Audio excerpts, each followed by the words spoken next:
itong bagong taon. Sabi nga, bagong pag-asa. Para bang parang it is a refresh moment.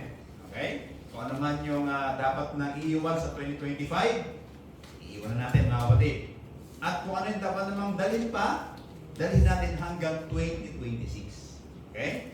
Para mas maharap natin ang taon na ito ng may positibong pananaw, may pag-asa at punong-puno ng kasiyahan na nagmumula sa Panginoon.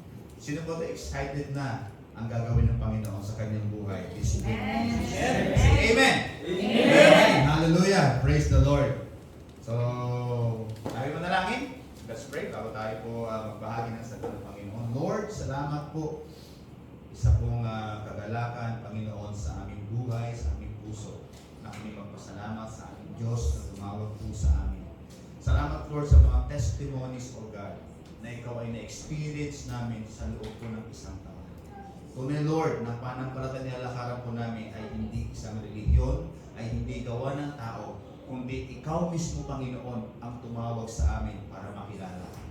Lord, dalahin ko po this school year 2026 kung paano po kami silamahan ng 2025. Higit pa, Panginoon, na maranasan ka namin this 2026. Ang oras pong ito, sa salita mo, Lord God, ibabahagi ko ng iyong lingkod, ipatuloy ko na ikaw ang mamuna, mangusap. Nawa po, Lord God, magkaroon ako po, Lord God, ng kakayahan na gumula po sa iyo upang may bahagi ang iyong salita sa harapan po, Lord God, ng iyong mga anak.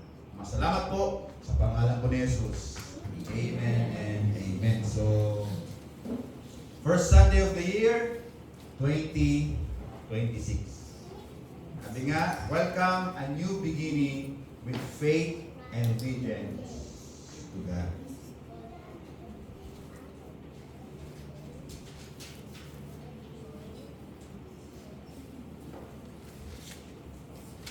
Ito mga kapatid, marami pong makaka-relate dito. Ito alam ko mga 90s po ito eh. 60s. I think 60s no? Sino po ang nakaabot nito? Yeah. Ako nung bata ako, siguro ng mga parang medyo melda kay Lori at kay Chloe. Tuwan-tuwa talaga ako sa movie na kahit na paulit-ulit ko siya pinapanood, tuwan-tuwa talaga ako. Ito si Coyote at saka si Roadrunner. Di ba? Hindi ko kasi mahanap mismo yung hinahabol niya na ang tingin ni Coyote kay Roadrunner, isang fried chicken. Hindi ko mahanap eh, di ba? Ito yung, I think, umaga ito pinapalabas. I think, kung maalala ko anong oras. Basta pag oras na ito, talagang binubusan ko yung TV para panoorin lang itong episode na ito. Ano to eh, it is Lonely Tunes, I think, Looney Tunes, kasama sila Bugs Bunny, sila Tweety Bird, ayan. Pero ito yung portion talaga na hindi ko talaga makalimutan kasi tuwang-tuwa ako eh. So, ito si Coyote, chasing Roadrunner in an endless cycle of pursuit and frustration. Lagi siyang naiisahan. In spite na naghahanda siya ng maraming mga patibok kung anong ginagawa. But at the end of the day, hindi pa rin niya kayang muriin si Roadrunner. Sabi ko parang ngayon, kaya nga, sabi ko, binigyan ko nila isang magandang illustration. Sabi ko, oo nga no, parang itong movie na ito, na pambata noon, na na-enjoy ko, parang is a cycle of endless pursuit, chasing, at the end of the day, frustration. So mga kapatid, itong 2026, ang tanong ko sa inyo, what you are chasing? Ano ngayon ang ating hinahabol o hinahangad this 2026? Kasi bakit? Karamihan na mga tao ay katulad ng movie ito. They pursue, they chase, at the end of the day, they frustrate. And that is the cycle.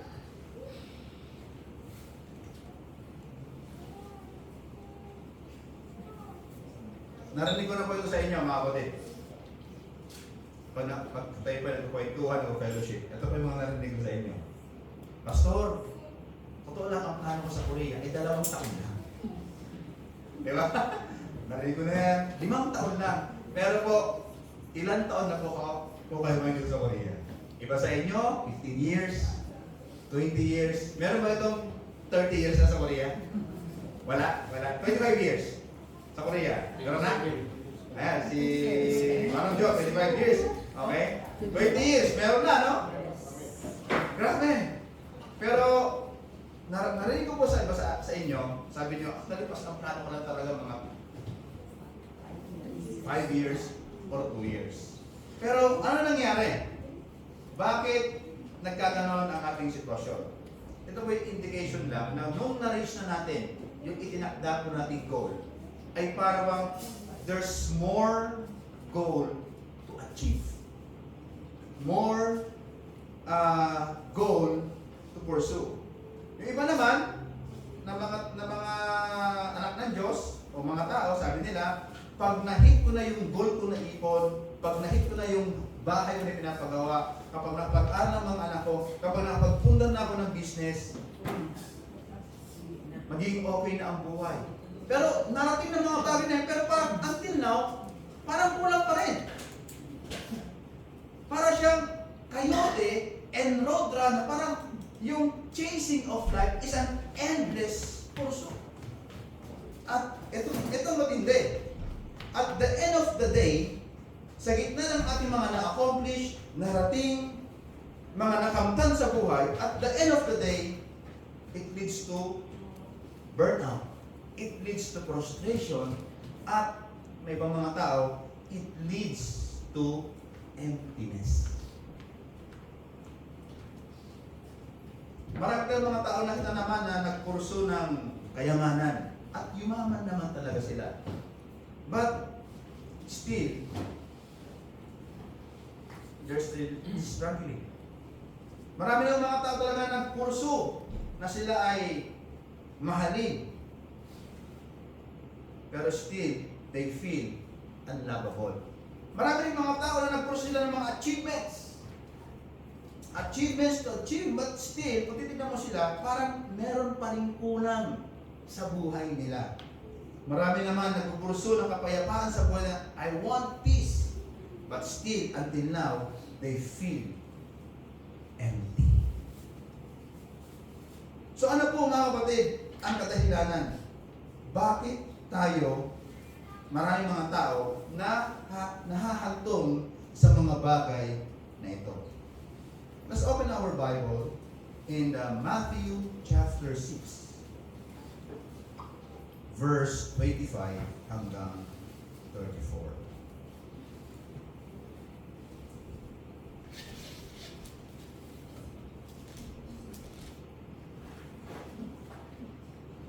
What you are chasing this year 2026. Ano ba yung ating pinupurso pa sa ating buhay? Ano pa ba yung ating gustong makamtan? Ano yung finofocus pa talaga ng ating buhay? Sabi nga, lumipas ang panahon, naging 2026. Yes, nagbago ang panahon, pero ito lang, hindi naman nagbago ang mga responsibilidad. Tama? Still, magbabayad ka pa rin ng rent ng bahay, magbabayad ka pa rin ng kuryente, kung meron kang anak, papaaral ka pa rin. Kung meron kang mga loan, magbabayad ka pa rin. So, still the same responsibility. Di ba? Walang nangyari. Pareho pa rin. Kaya tanong, what you are now pursuing this 2026? Matthew chapter 6 verse 25, 27. But ituloy po natin hanggang 34.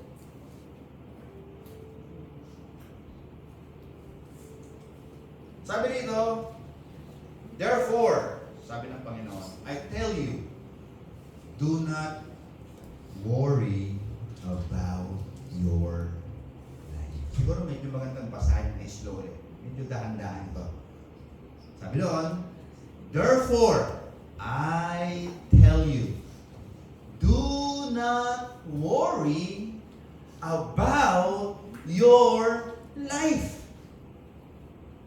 What you will eat or drink, or what your body, what you will wear. It is not life more important than food, and the body more important than clothes. Look at the birds of the air. They do not grow, sow, or reap, or store away in barns. And yet, your heavenly Father feeds them, and you not much more valuable than they? Who of you, by worrying, can add a single hour in his life? Verse 20 said, and why you do not worry, and why you do worry about clothes? See how the lilies of the fields grow, and they do not labor or spin. Yet I tell you that even Solomon in all his splendor was dressed like one of these. Sabi sa verse 30, if that is how God clothes the grass of the field, which is here today and tomorrow is thrown into fire, will He not much more clothe you? O you little faith, so do not worry, saying, what shall we eat, or what shall we drink, or what shall we wear? Ito matindi. For the pagans run after all these things, and your heavenly Father, ito pa matindi, and your heavenly Father knows that you need them. Why we are pursuing the things that our Heavenly Father know that you need them. Kung mga parang ako sa mga anak ko, no? Bakit sila maghahanap ng baon araw-araw? Na alam ko naman talaga, pangangailangan naman talaga nila yun. Why they are worrying? Papa, kailangan ko ng baon. Why kailangan nilang mag-worry sa araw-araw na baon nila? It is my responsibility to give them baon every day. Hindi na dapat nilang minu-worry yun. Ang dapat nilang gawin, go to the school and do whatever they learn from the school. So yung baon nila, sagot ko. Kasi bakit? Alam ko yun eh. The same with our Heavenly Father. Alam ng Diyos ang pangangailangan ng bawat isa. Then, sabi sa verse 33, sabi doon, but seek first His kingdom and His righteousness, and all these things will be given to you as well. And in the last verse said, therefore, do not worry about tomorrow, for tomorrow will worry about itself. Each day has enough trouble for its own. Hallelujah! Purihin ang pagkabasa ng salita ng Panginoon sa mga oras na ito. God called us not to worry about life. Amen ba? Amen. Tinawag tayo ng Panginoon para hindi ka na mag-alala sa iyong buhay. Tama mo ba? Maliwanag po yun. Balikan po natin yung unang verse ating binasa. Ano sabi doon? Therefore, I tell you, do not worry about your life. Sino rito ang nag-worry kahapon? Sino until now may daladalang matinding worry o alalahanin sa buhay? Ha? Pag until now nag-worry tayo, baka hindi pa tayo tinatawag ni Lord. Kaya sabi ng Panginoon dito, I tell you, sinasabi ko sa inyo, huwag na kayong mag-alala sa iyong mga buhay. If Jesus told us not to worry, why many people or many Christians still in the pathway of worriness? Bakit kaya? Until now, sinabi na ng Panginoon na huwag na kayong mag-alala sa iyong buhay. Pero ang katotohanan, in the reality of our life, marami pa rin nag-worry sa atin.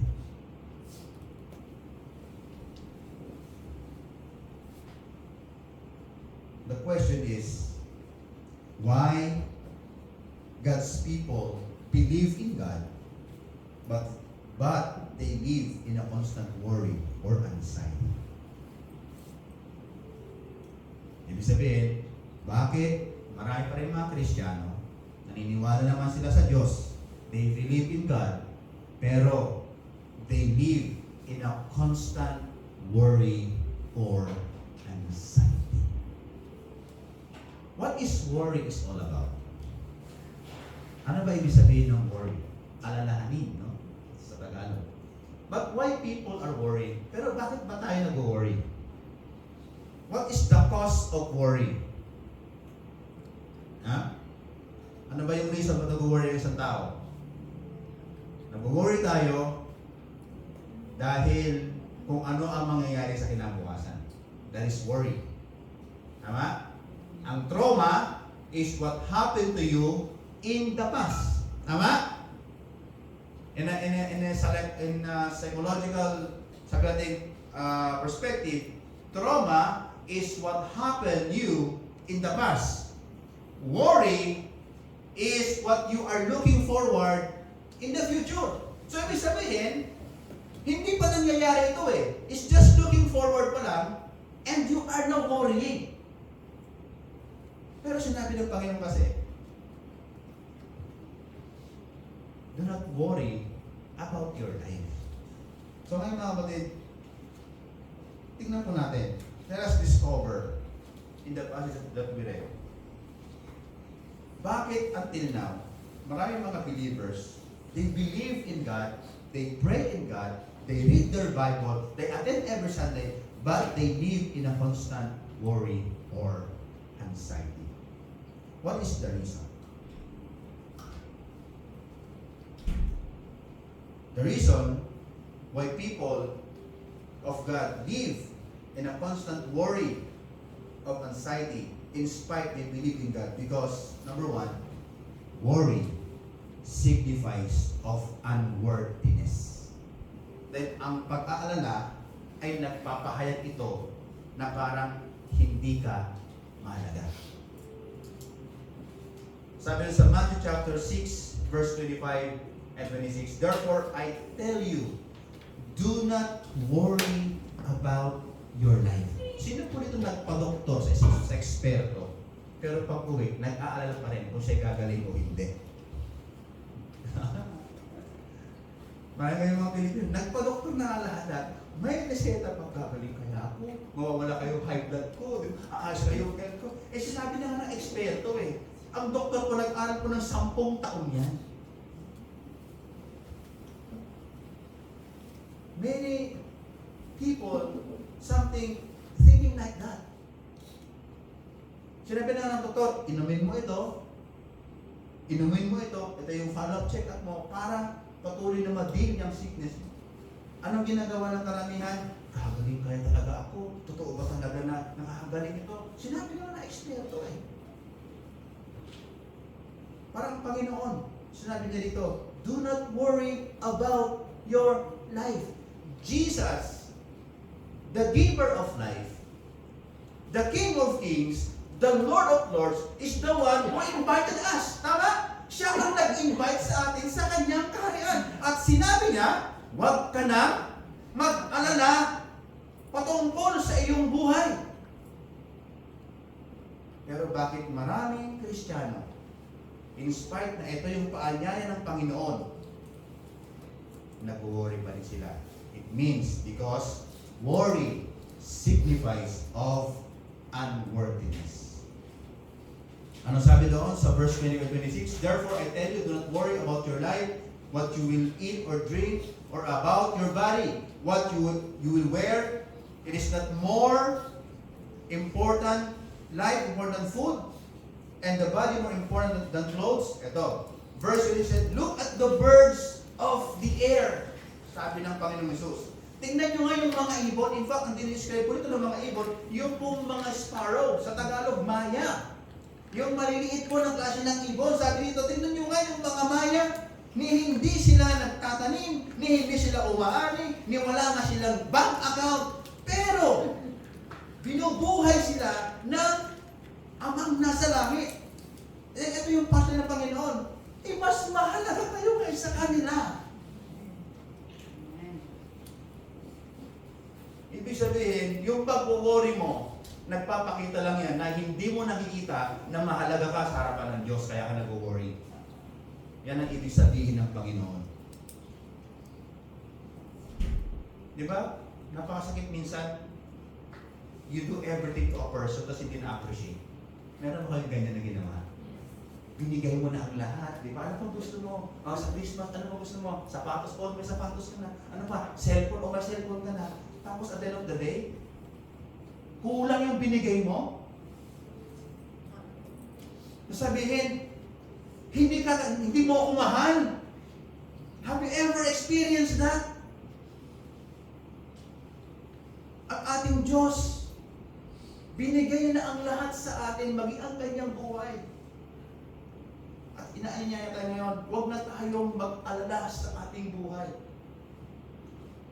Pero maramihan sa atin, alam ko, pag-isip pa ng January 1, 2026, sa is na natin, naku, bayaran na naman.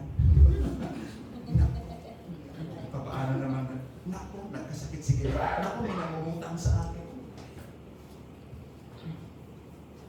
Once you worry in your life, parang sinasabi mo sa Lord, Lord, hindi ako mahalaga sa iyo. Hindi mo na-appreciate ang ginawa ng Diyos sa buhay mo. Why? Because you feel unworthy. Kaya ang mga tao ngayon, ano yung pinafocus nila para ma-feel nila na sila ay worthy na mamuhay sa mundo nito? Di ba nag-flex sila ng mga bagong sasakyan? Di ba? Flex sila ng mga panibagong bahay? Di ba? Bagong iPhone? To feel them worthy. Tama mo ba? Bagong mga anything na pwedeng ma-accumulate sa mundong ito. Bakit ito na ginagawa? Para malaman nila na sila ay karapat-dapat. But you know what? Those things are just temporary. At if this your pursuit right now, this 2026, I'll tell you mga kapatid, at the end of the day, you will be get frustrated and burned out. And the more you pursue those things, sabi doon, no? Yung kakainin, of course, yun yung basic needs ng panahon nila. Yung iinumin at isusuot. Kumbaga, napakasimple lang siya sabi ng Bible, pero ngayon, hindi na simple ngayon eh. Tayo ngayon, hindi kontento na kumakain na, umiinom at saka may suot na damit. Tama mo ba? Aba, kailangan may tour. Basta kailan ba tayo ulit itong kailan ba ulit tayo magtuturo sa ano, di ba? Meron tayong church vacation. Pastor, kailan ba 'yon? Di ba? Parang hindi enough sa nila. Uminom lang, kumain, at magsuot ng damit. Parang hindi na. Kailangan, paglabas mo ng bahay, may damit ka. Kailangan bago. Kailangan hindi mo mura kasi taga-Korea, dapat medyo dating na. Kung dati, medyo butas-butas yung damit ngayon, kailangan may naka-check na dyan. Di ba? Dapat, dati kasi yung suit mo, spike eh. Kasi nga, wala kang ngayon nakakabit na medyo nakaluwag-luwag na, night na talaga yung sinusuot, di ba? Dati, ang mga suot mo dati, di ba? Adibas, ang tatak, di ba? Dati nga hindi ko makabili lang magaganda eh. Aba, ngayon, naka-Stephen Curry ka pa. Original, wow! So ngayon, kita natin, hindi lang tayo nagsusuot, hindi lang tayo sapat na meron pa tayo cellphone. Pero, in spite na meron tayo lahat ng bagay na yan, bakit until now, nag-worry ka pa rin? But until now, balisang-balisa ka pa rin. Alam mo sa inyo bago matulog, Lord, grabe, kailan mo matatapos ang sitwasyon mo? Bakit Lord, until now, ang peace mo? But until now, Lord, ito na. In spite na meron tayo. Mga kapatid, your worry leads you to your unworthiness. Ibig sabihin mga kapatid, sa pag-alala mo, mas nakita mo sarili mo na hindi ka karapat-dapat. Hindi. Ang Panginoon nagsabi, yung mga ibon, tignan nyo, papaano sila maging masayang lumilipad sa buhay nila. After a month, hindi ko lang alam kung gano'ng kahaba ang span ng isang maya, maybe 6 months lang, patay na sila. Pero sabi ng Panginoon, pinapakain niya ng Amang nasa langit. It's go back to the creation. Jesus Christ told the people how He created the heavens and the earth. Nung nilikha niya ang langit at lupa, mga kapatid, hindi niya inuna ang tao. In the beginning, God created Adam and Eve. Hindi naman ganun eh. Siya yung pinakahuling nilikha ng Panginoon. At the 6 days, at siya ay nagpahinga. Hindi yung nagpahinga na walang ginawa. Ibig sabihin, natapos na ang creation sa day 6 pa lang. Natapos na. Nung nilagay niya ang tao, kompleto mga kapatid, ang provision ng Diyos sa earth during that time. And until na, ibig sabihin, alam ng tao, alam ng Diyos na magugutom ka, alam ng Diyos na mahihirapan ka, alam ng Diyos everything ka, pero nagbigay na siya ng pangangailangan mo. Kasi bakit? Lubos kang mahalaga sa Diyos. Kung na-feel mo ngayon, na feeling mo wala kang kwento dahil sa mga failure mo, sinasabi ngayon ng Panginoon, mahalaga ka sa Kanya. Bakit? Namatay siya para sa'yo. Amen ba? Maybe hindi ka nag-celebrate ng Pasko ngayon kasi talaga hindi ka na mag-ipon. Maybe you feel para bang wala akong na-celebrate, wala akong nabigyan ng regalo, wala akong nabigyan sa regalo. Don't worry about that. Don't worry those things. Ang sabi ng Bible, tayo ay higit na mahalaga sa Kanya. Amen po ba? Kaya sa mga oras nito, itong year nito mga kapatid, umpisahan natin, Lord, mahalaga ako sa iyo. Whatever happens this year, 2026, ano man yung mangyari sa buhay ko, makaras man ako ng matinding problema, makaras man ako ng matinding kasiyahan, Lord, isa lang ang bottom line, mahalaga ako sa iyong harapan. Amen po ba? Amen. Worry signifies of your unworthiness. Worry questions God's personal care. Para sinasabi ng worry, pag nag-worry ka, I know God provides, but I am not sure He will do it for me. Yan. When you worry in your life, parang sinasabi mo, Lord, alam ko naman nakapala ka Diyos, pero parang hindi mo nakakibigay yung mga hinihiling ko. Because worry questions God's care. The message of Jesus in verse 25 is not an illusion message, but a message of God that He cares you and me personally. Diba? Sabi ng Panginoon, I call them by their name. Nung tinawag ng Panginoon, hindi tinawag ng grupo. God called us by our name. That is very personal, mga kapatid. Diba? Sabi nga, the sweetest words that can a person hear is His name or her name. Di mo ba? At ang Diyos ang tumawag po sa atin. If you are worried, it means worry measures worth by performance. Para bang pag hindi ka nakagawa ng tama, para bang you feel unworthy. Para bang pag tayo ba ay hindi nakapagbigay minsan sa ating mga kapamilya sa Pilipinas ng sapat, parang feeling ba natin hindi tayo karapat-dapat na maging pamilya nila. Because worry always measured by performance. Ano sabi ng Panginoon? Tingnan nyo nga yung mga ifo. Are they performing for their living? They are not performing by their living. Sabi ng Bible, your Father in heaven feeds them. Anong ibig sabihin niya, mga kapatid? The birds in the air, they are not performing to the Lord. They are receiving by grace. Mga kapatid, ganyan po tayo. Hindi po tayo nagiging mahalaga sa Diyos dahil mas lagi ka umatin ng church. Hindi tayo nagiging mas mahalaga sa Diyos kasi bakit? Laging ikaw ang nag-pray. Hindi, mga kapatid. Naging mahalaga sa Diyos dahil sa Kanyang biyaya. Amen po ba? Not because of our performance. Doon tayo naging mahalaga, mga kapatid. At dahil naging mahalaga sa Panginoon, dahil sa iyong performance, at pag ikaw naman naglingkod sa Panginoon, do all your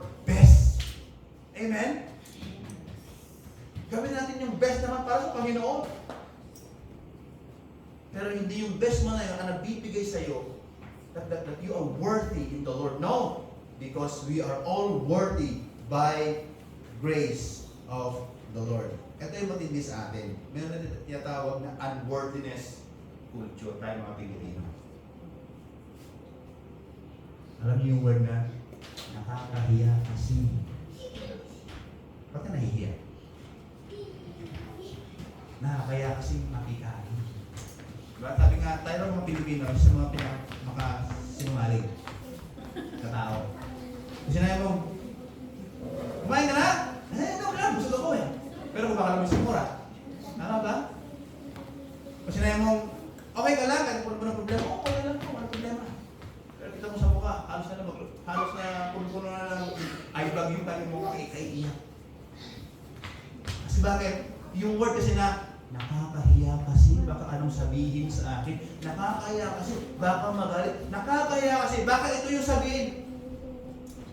That feeling, that kinds of word nakakahiya, it signifies that you are unworthy.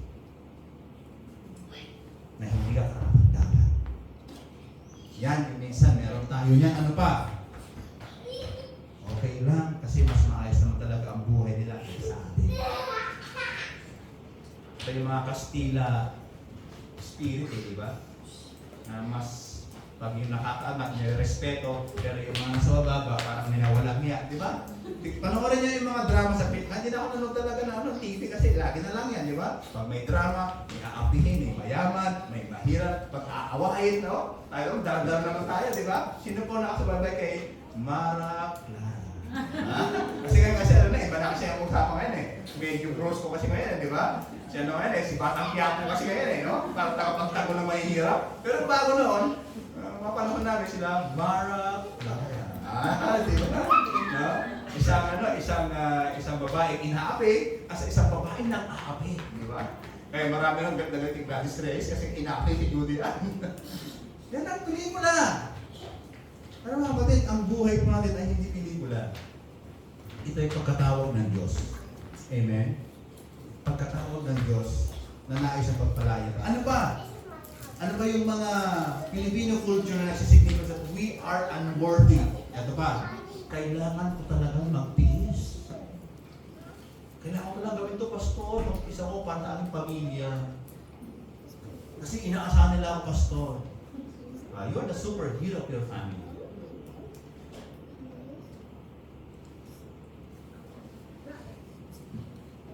Diba sabi nga ng isang author, the worst thing in a person's life, if you are interrupt their process. Ibig sabihin, pag may isang taong dumadaan sa matinding pagsubok at dumating ka bilang isang superhero, you're interrupt their process. Para bang isang manok na lalabas doon sa itlog, di ba? Ikaw mismo yung nagtanggal ng mga shell at nilabas mo na. Hindi tuloy nakapaglakad. Hindi tuloy nakapagaspas. Kasi nga, part yun ng kanyang cycle eh. Di ba yung cocoon, yung parang sino mga taon sa ukod dito sa mga caterpillar na malalaki. You know what? Napakagandang po yung mga sa ilong mga tao namin, kulibangbang. You know yung mariposa. Alam yung mariposa, ang napakagandang klaseng yan, butterfly. Ang ganda po niyan. Meron po yan sa amin lagi. Kinukuha ko yung cocoon, nilalagyan ko ng barya noon kasi malalaki po yan eh. Sa mga puno ng kainito o kaya puno ng mga tawag doon, mga romando. Nandoon po malaki po, kinukuha ko po yan. Pero ang maganda kasi po lang, butterfly. But you know what? Habang lumalabas mo yung butterfly na yun at try mong gupitin yung cocoon para mabilis na lumabas, lalong hindi po siya makakalipad. Kasi part po ng kanyang cycle. So ano magiging part mo? Habang ganun, bantayan mo lang siya, baka may mga predator na lumapit. Pero hayaan mo siya mag-process. Sometimes nagagawa niya sa ating mga pamilya na para ba tayo yung kanilang kasagutan ng lahat ng problema. Ma, problema po ako. Pa, auntie, uncle, di ba? Di ba? Paano ito, uncle, auntie, tito?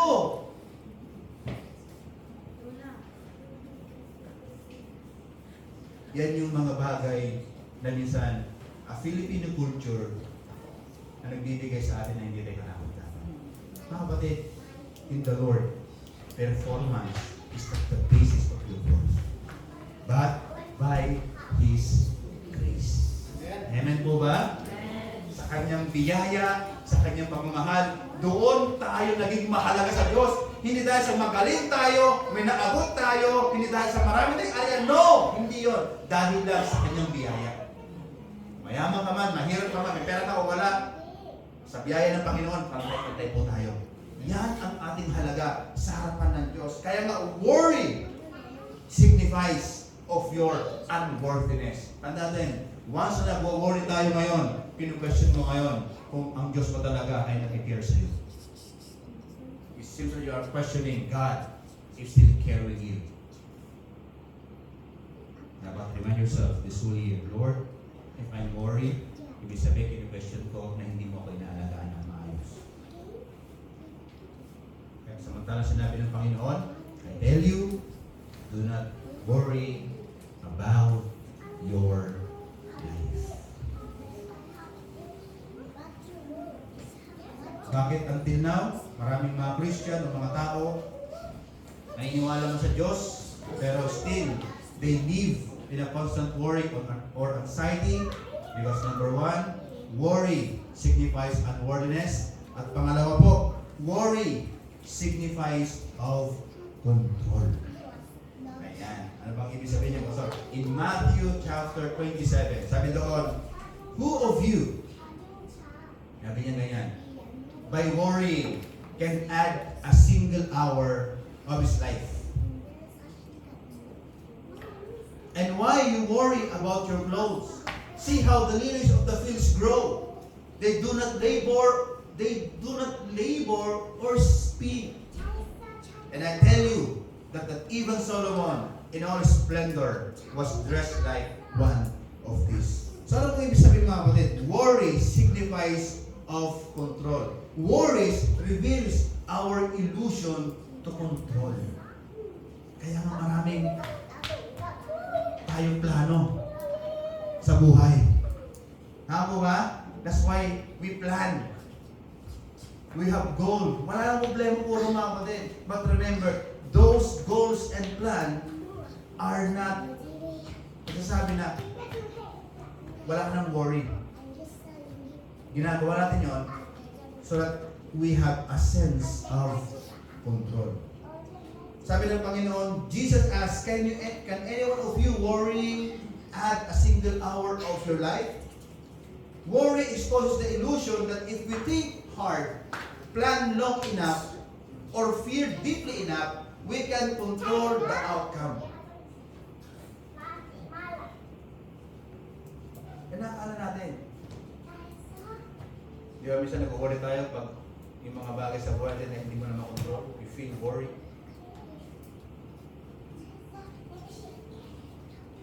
Naku, hindi pa pinapasado ng amo ko, paano na kaya? Di ba? Naku, hindi pa kami, wala pa kami work, paano na kaya? Sometimes most of our worry is beyond our control.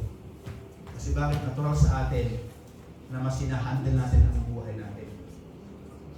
Kaya nga, babalik ulit tayo sa verse 25. Ano sabi ng Panginoon? I tell you, do not worry about your life.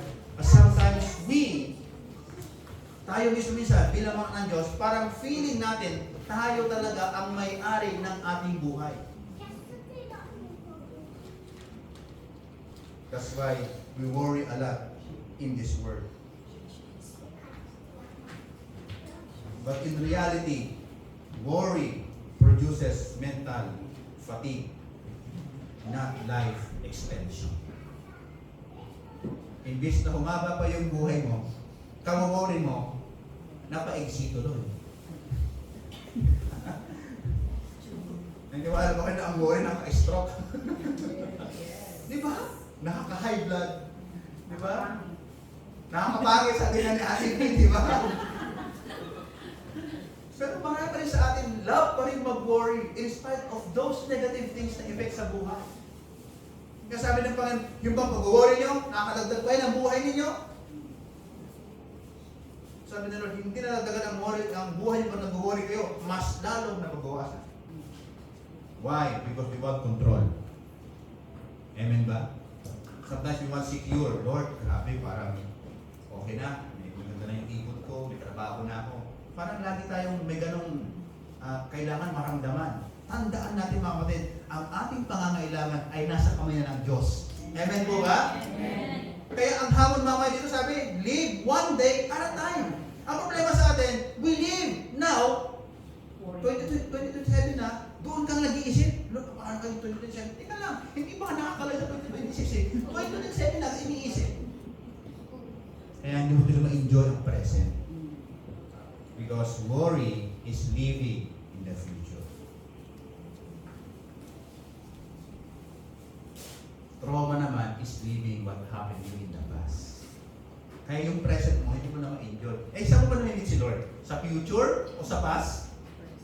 Hindi mo namimit si Lord sa future kasi wala ka pa doon. Hindi mo pwedeng i-meet si Lord sa past kasi bakit? Tapos na yun. Saan mo pwedeng i-enjoy ang present ni Lord? Now.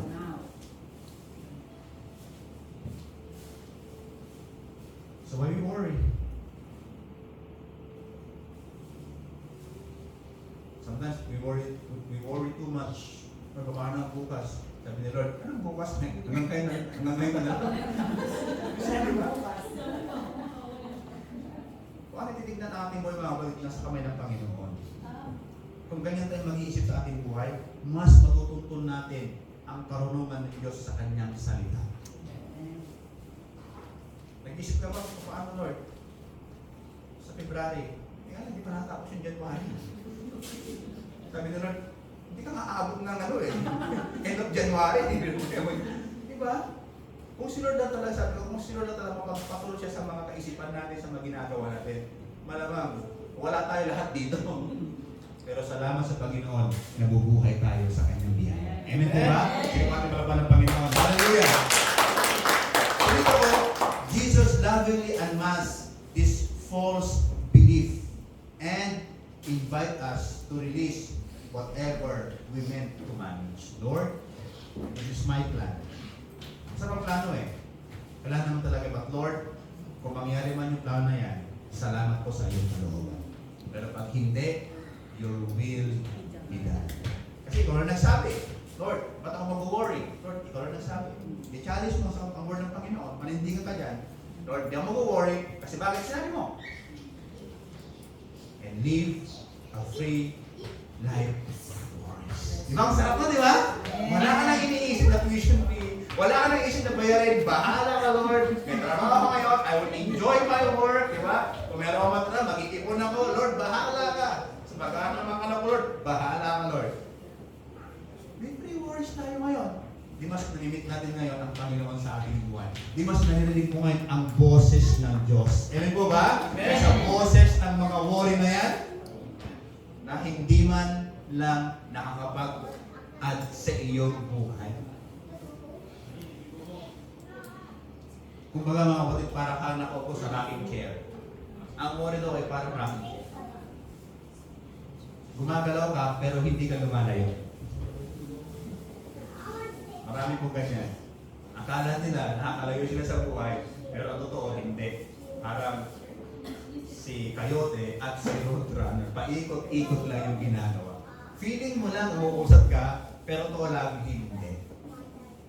That's about the worry. Sabi ng Panginoon, Jesus points the lilies and the birds of the air. The highlights God's active faithfulness, care over the creation. When we worry for things, ibig sabihin mga kapatid, isang bagay lang ang totoo sa ating buhay. We have a misplaced of trust. If God give you a trust today, and the trust put in a wrong direction, ang tawag yan, misplaced. That's why you are worrying. When you are trusting, when you are worrying, it means you are not trusting again yourself apart from the promises of God. Pag nag-worry ka ulit, ibig sabihin, parang muling binabalik ang trust mo sa sarili mo because you want control and you are now again departing from the word and the promise of God. Ito yung mga reason, mga kapatid, bakit until now, maraming mga anak ng Diyos, mga tao, they are still worrying in spite they are believing in the Lord. The third reason, bakit nag-worry ang mga anak ng Diyos in spite that they believe in God. Worry signifies wrong priorities. Mali ang iyong priority, kaya ka nag-worry. Sabi doon sa verse 31 ng Matthew chapter 6, do not worry, saying, what shall we eat, or what shall we drink, or what shall we wear?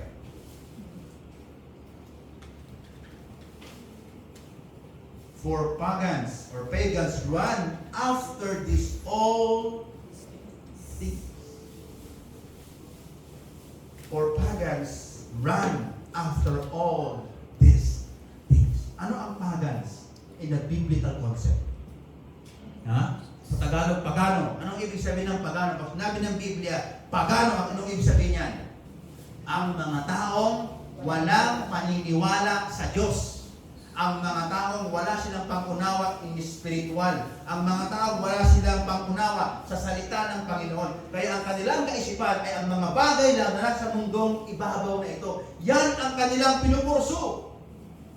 And they too much worry about those things here on earth. The clothing, the drinking, the eating.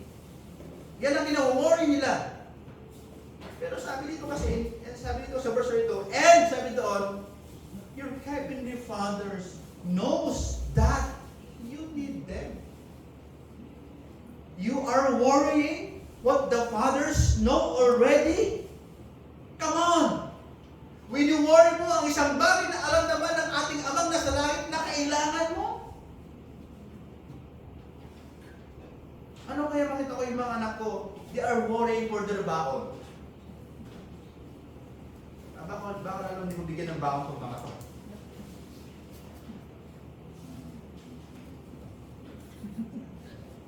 It's an insult sa isang amang mapagmahal sa kanyang anak.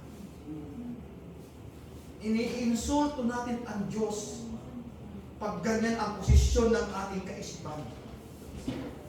Alam naman ng Diyos na kailangan mong kumita ng pera. Kaya nga may kalakasan siya, physical na ibinibigay sa atin, mga kapatid.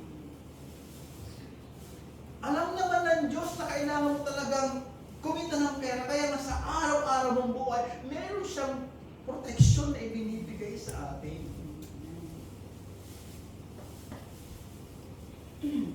Minsan hindi natin naiisip yun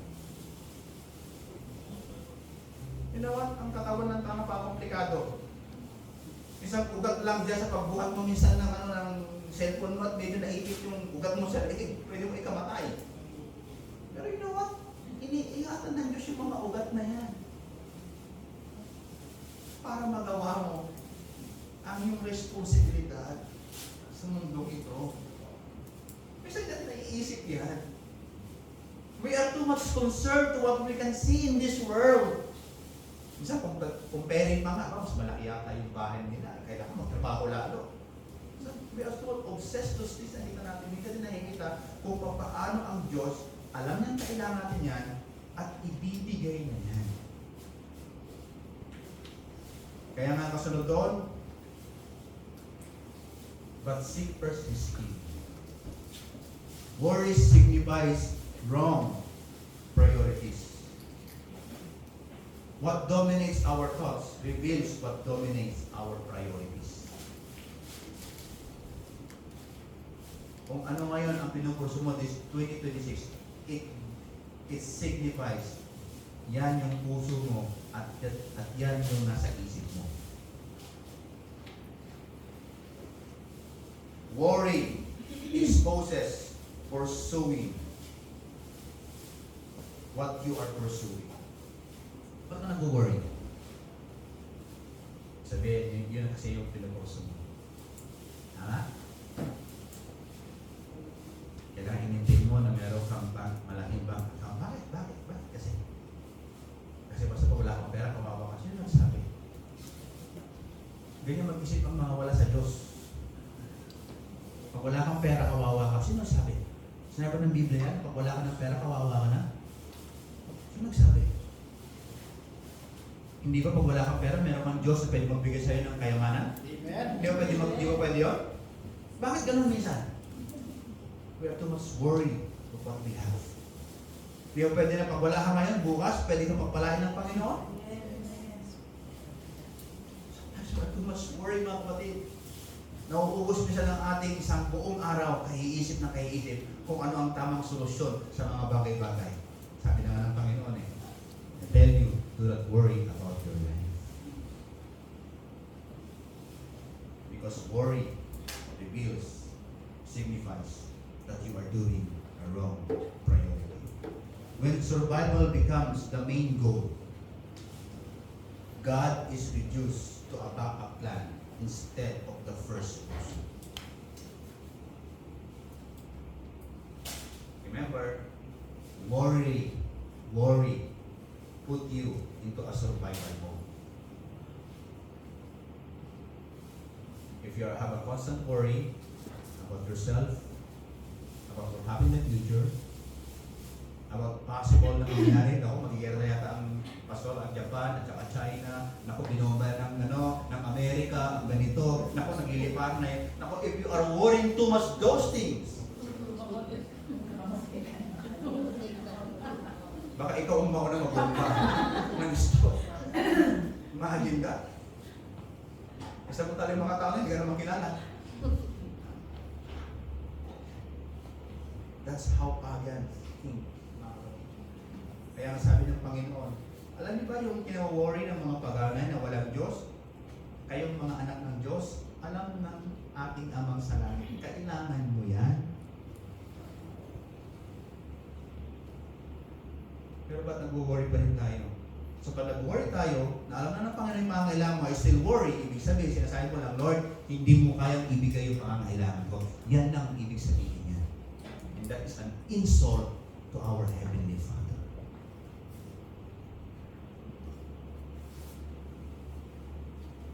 Kaya nga, when worry put you into survival becomes your main goal, God now is reduced as to a backup plan instead of your first pursuit. Worries make us live like those without a loving Father.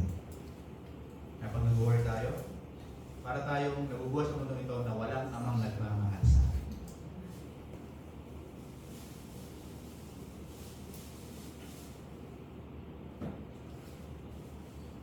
Kaya minsan, maraming mga OFW, hindi lang po sa Korea, sa buong mundo po, anong ginagawa nila? Tumatanggap ng walang katapusang overtime. Bakit? Para lang makaipon daw ng marami. Pero ang kapalit nun, ang kanilang kapahingahan at ang kanilang buhay spiritual. Totoo ba talaga? Kapag nakaipon ka agad ng malaking pera, papahinga ka? Wala eh. Hindi naman eh. Napatunayan na yan mga kapatid. Diba? I believe, napatunayan na yan. Nakaipon na kayo ng malaking pera pero until now, hindi pa rin kayo free from worries. Ibig sabihin, you are in a wrong priority. Sinasabi lang ng Panginoon, yes, you believe in me. Ay, alam ko naman, because Christ didn't question those people. They believe in God. Pero ang problema sa kanila, mali ang kanilang priority. Marami na nagsasabi sa atin, yes Lord, I love you. Pero totoo lang, sa kanilang buhay na praktikal, ay wala naman talagang Panginoon doon at ang kanilang pagmamahal sa Diyos. Why? Because they are in the wrong priority. Work now become your savior.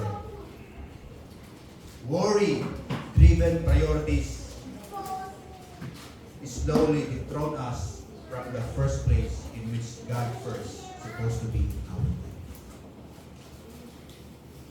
Pag ang worry mo naging driven, pag yung priorities mo naging, yan na yung driven mo, hindi ang Panginoon, at the end of the day, malalayo ka talaga sa Panginoon. And now, worries now become now your life in a constant cycle.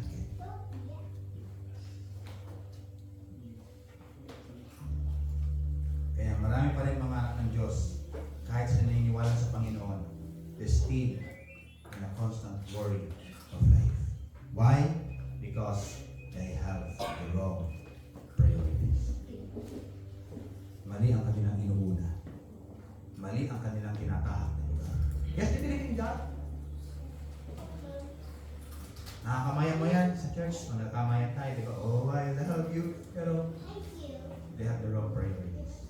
That's why it's still in a constant cycle of worries.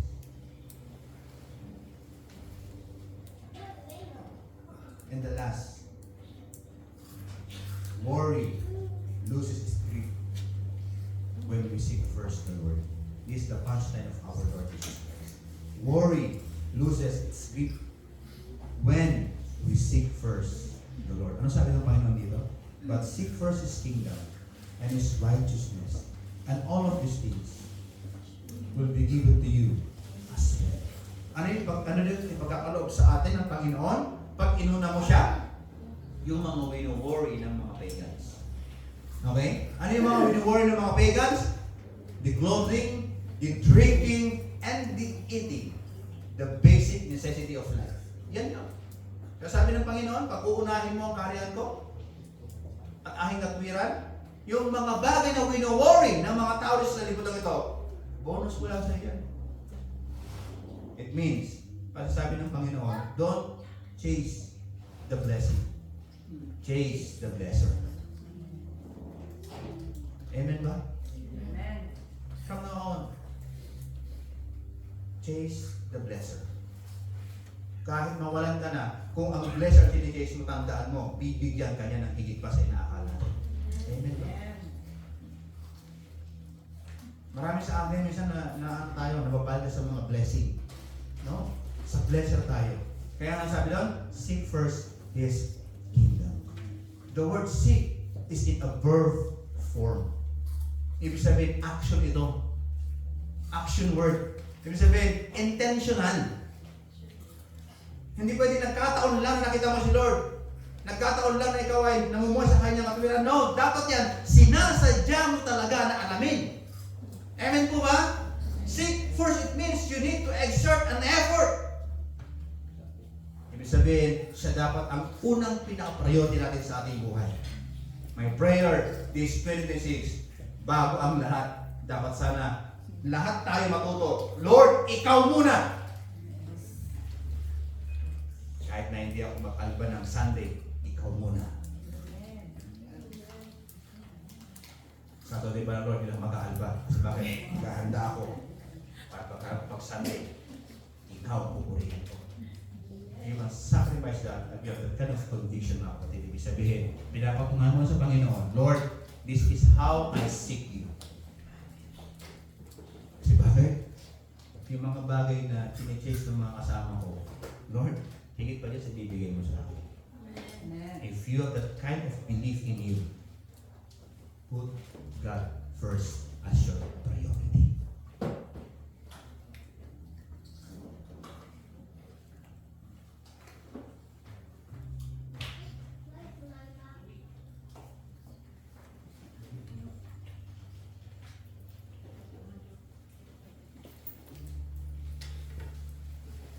Ang pag-aalala o kabalisahan sa buhay ay lalong lumalakas kapag ang focus natin ay nakatuon sa mga pangangailangan, kakulangan, at walang katiyakan. Ulitin ko ang babalisa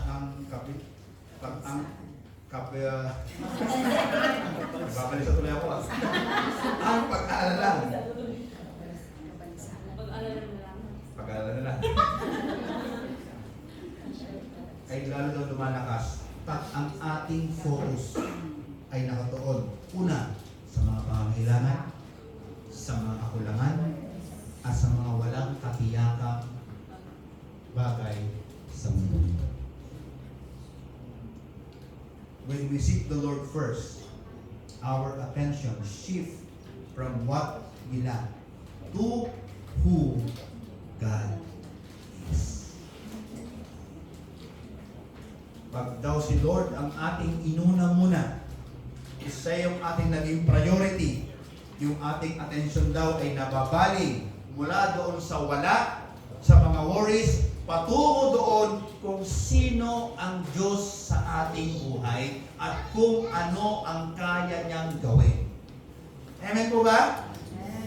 From now on, seek first the Lord.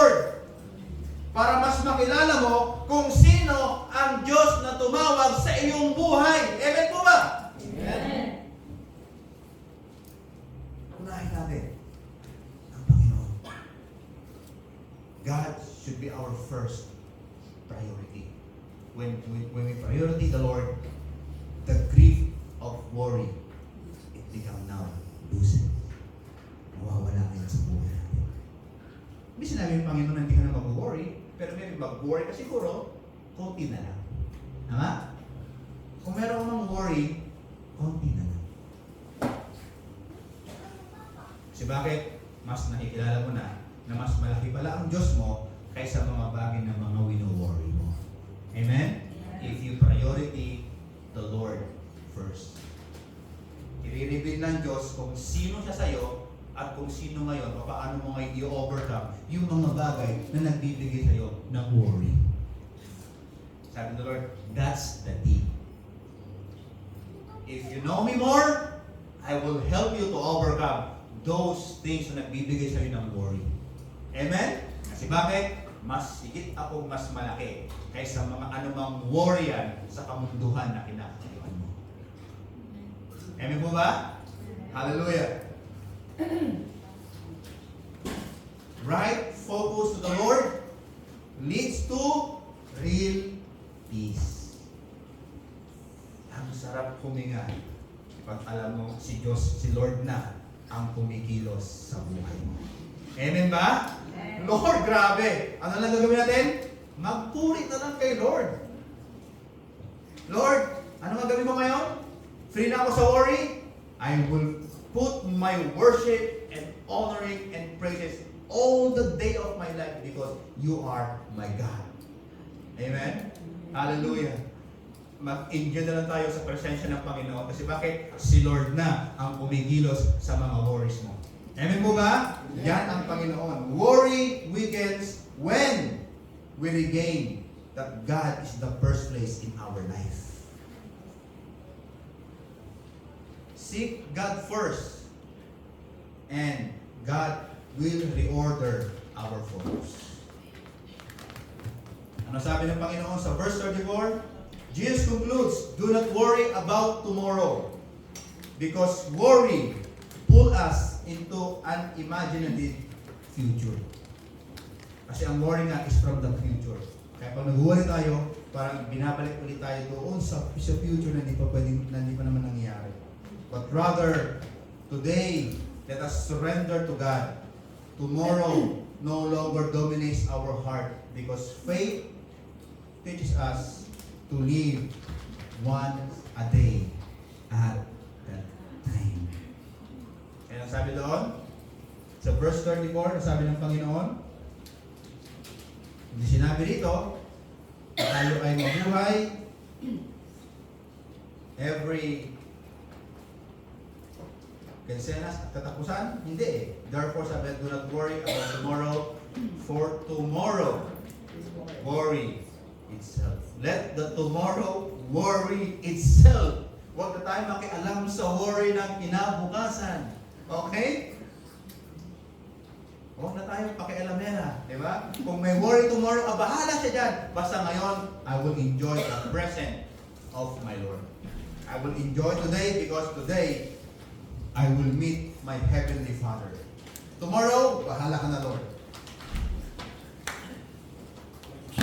Jesus will tell us not to worry because life is easy. Hindi mo sinabi ng Panginoon yan eh. Okay, okay mag-worry kasi nga, dali lang ang buhay sa mundo ito. Hindi na sinabi ng Panginoon. He tells us not to worry because we have a Heavenly Father. Amen?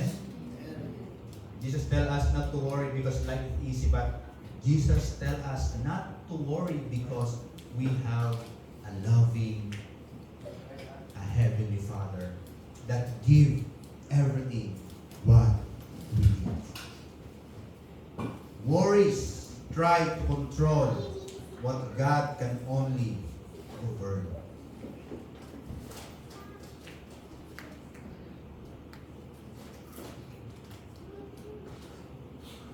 Kaya mga kapatid, sa oras mong ito, are you still worrying?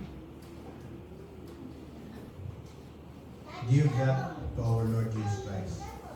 God invited us today to a new direction. Lay down the burdens of control, worth or misplaced, or priorities in the feet of our Lord Jesus Christ. And today, this 2026, ito po ang nagawin natin. Seek first the Lord and watch worry lose its grip. Amen. Sana, the first quarter of this year, wala na yung kapangyarihan ng pag-aalala sa ating buhay. Why? Because we learn now to seek first the Lord. Kung mapadali mo yan ng isang buwan, before the end of this month, at wala ka ng worry, because now, you receive the blessing from the Lord, it's good.